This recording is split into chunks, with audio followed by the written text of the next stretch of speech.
pleasant day to you, Batch, and a pleasant day to you too, sir.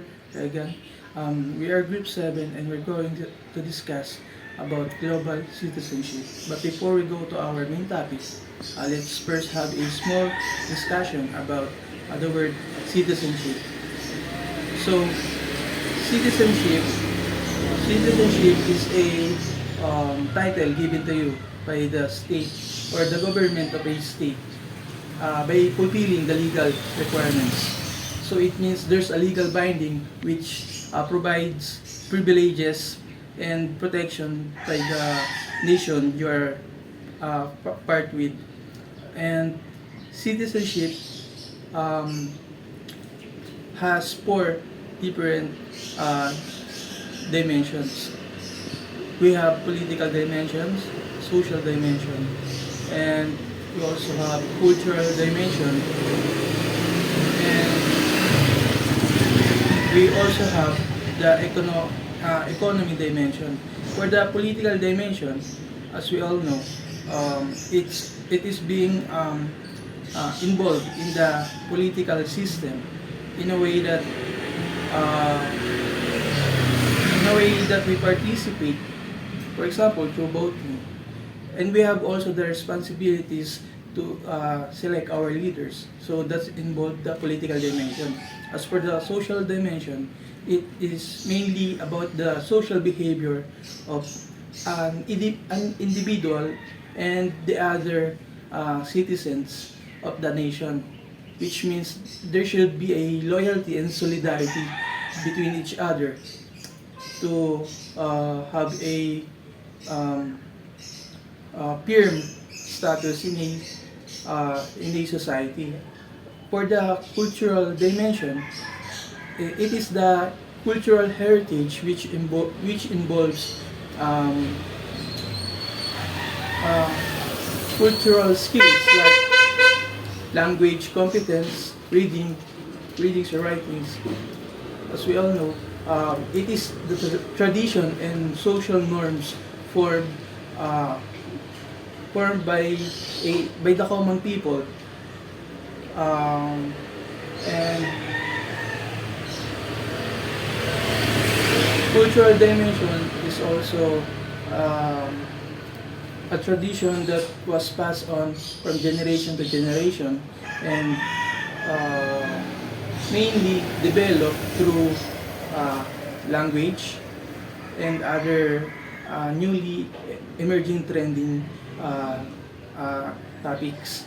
And as for the economy dimension, it is mainly about you as a citizen, which has a part in a labor and market in the economy, which means, for example, you are an employee of a company, so you are provided with the subsidies and other benefits that you are privileged with. So, economy dimension is all about your rights and protection against illegal exploitation in works or other uh, illegal doings. So that's all about the four dimensions of citizenship. And now we're going to the next or our main topic, which is global citizenship. Citizenship. That's all. Good day everyone, I'm Joby Santa Teresa and I'm going to discuss what's the idea behind global citizenship. The global citizenship concept is based on the idea we are connected not just with one country but with a broader global community.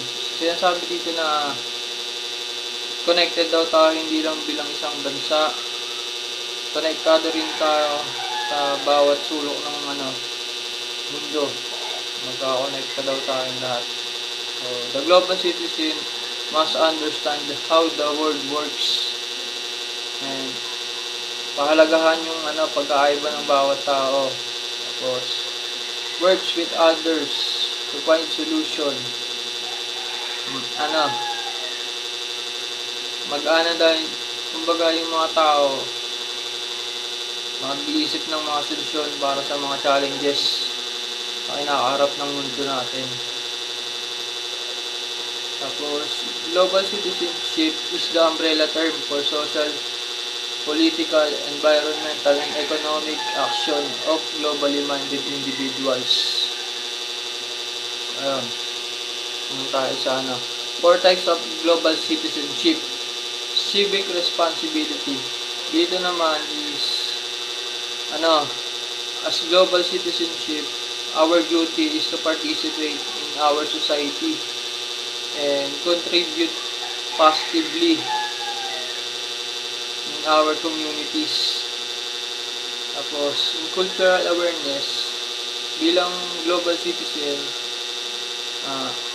dapat we are aware na may iba't ibang kultura, hindi lang dito sa bansa natin, kundi buong mundo may iba't ibang kultura na dapat nating respetuhin, alamin. And sa the environment, dito bilang global citizen, pinapalaga natin yung ating environment, kasi ito rin yung magiging epekto sa sa ating mga tao, makaka-apekto ito sa atin kasi nga pag hindi natin yan inalagaan, babalik din sa atin yung mga masasamang epekto ng hindi natin pag-ayos sa mga environment. So, sa global economy, ito naman is bilang global citizenship global citizen, we have a choice na magma-market tayo sa financial, kasama dyan finance and trade, market trade, kasama dyan tayong kumokontrol nyan. Tapos dito what is global citizenship education about? UNESCO or United Nations Educational, Scientific, Cultural Organization is nagpo-promote sila ng global citizenship education para tulungan yung mga mag-aaral na maintindihan yung mundo na nakapalibot sa kanila. Magtulungan para ayusin yung mga malalaking problema na nakaka-apekto sa ating lahat. So, kahit saan man sa mundo.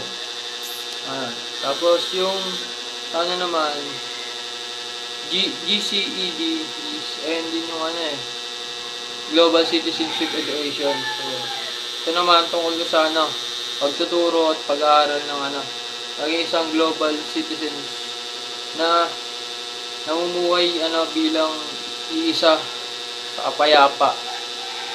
Ayun lang po yung i-discuss ko. Thank you. Good day, sir. My name is Fredo Andre Nathaniel F. And I'm going to discuss global citizenship versus national citizenship. So, first of all, ano nga ba ang global citizenship? Ang global citizenship is the idea that all people have rights and civic responsibilities that come with being a member of the world, with whole world philosophy and sensibilities rather than as a citizen of a particular nation or place. Let's dive into that deeper. Ano nga ba ang global citizen? Ang isang global citizen is someone who is aware of and understands the wider world and their place in it, like their travels in life, their beliefs, their morals and principles. Well-educated people na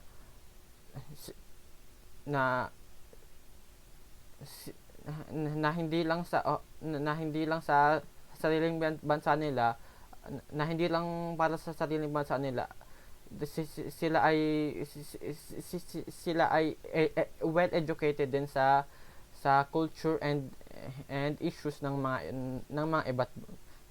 ibang bansa. I'm sorry for my stuttering. Ang isang global citizen ay ini-embrace nila ay ini-embrace nila yung yung pagpa-participate sa uh, pagpa-participate sa on a global scale, and not just on a and not just on a and not just on a certain place or a community or a country. eh, ah, ino-open nila yung sarili nila sa mga traditions and cultures of one's country. Ang global citizenship focuses on an agenda na na na na, na we are one in this world. What do they do? A global citizen, ang a global citizen is someone who is aware of and understands the wider world and their place in it. They take an active role in their community and work with others to make our planet more equal, fair, and sustainable. Global citizenship helps young people to build their own understandings of world events. Paano nga ba maging isang global citizen? To become a global citizen, you will have to be creative, flexible, dedicated, and proactive. Global citizens take an active part in the emerging world community and are committed to helping build this community's values and practices. While on the other hand, ang national citizen naman ay ginagawa, kumbaga kumbaga kumbaga kumbaga ginagawa nila yung ano lang, ang global citizenship and ang mga national citizens ay ginagawa nila yung mga ang mga national citizens ay ginagawa nila yung kaparehas ng mga global citizens, pero hindi nila ito ginagawa for a greater cause. Kumbaga ginagawa lang ng mga national citizens yung mga efforts and mga nagagawa nila is for their own country or place, or para sa or para sa sariling community nila. Next slide. Global Citizenship Foundation.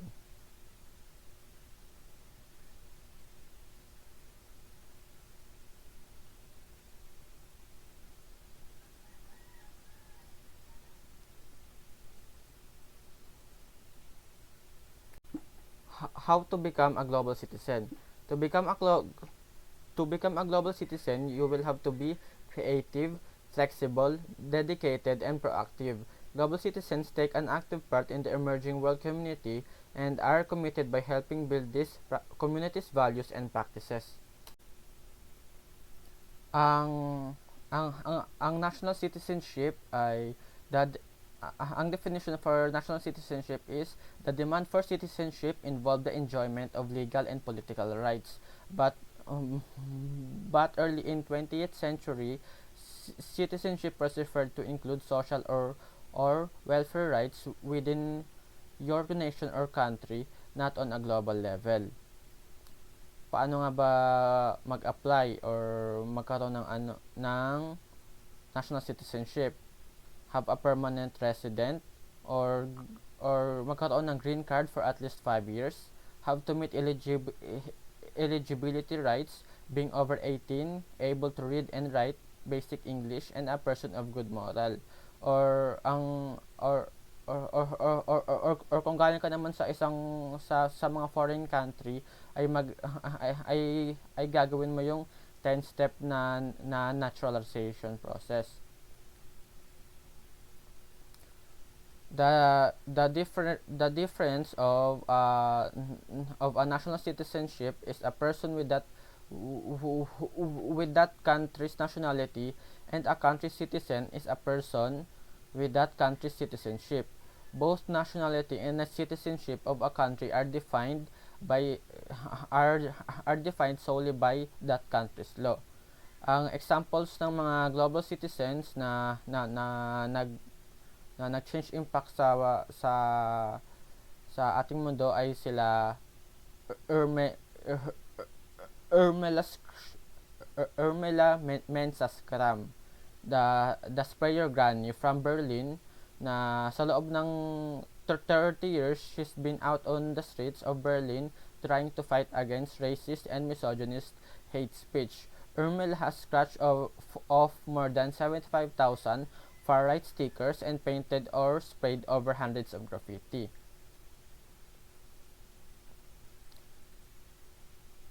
At ang isa pang example uh, ay si Zinat Shah at ang kanyang organization na MJ and Muhammad, who is Hussain, which is an organization in London continuing out prehistoric actions as they act out social justice by serving hot meals to London's homeless every Saturday. Ang and last, sa ano naman to, sa part ng national citizens. Ang National Citizen Service, the National Citizen Service is a voluntary personal and social development program for 15 to 17-year-olds in England and Northern Ireland, funded largely by the UK government.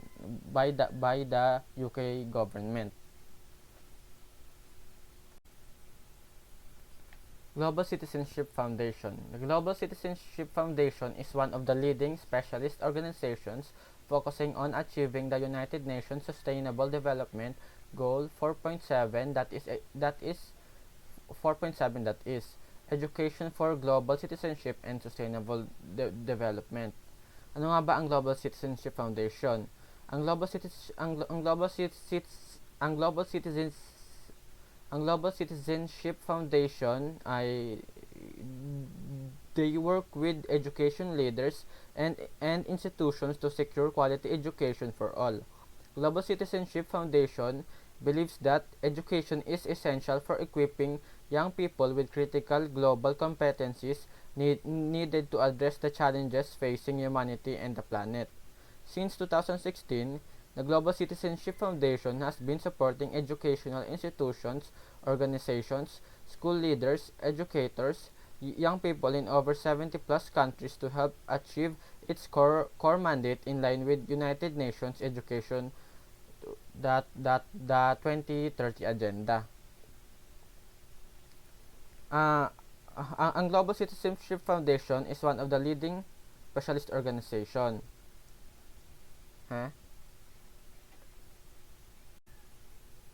United Nations Sustainable Development Goal 4.7.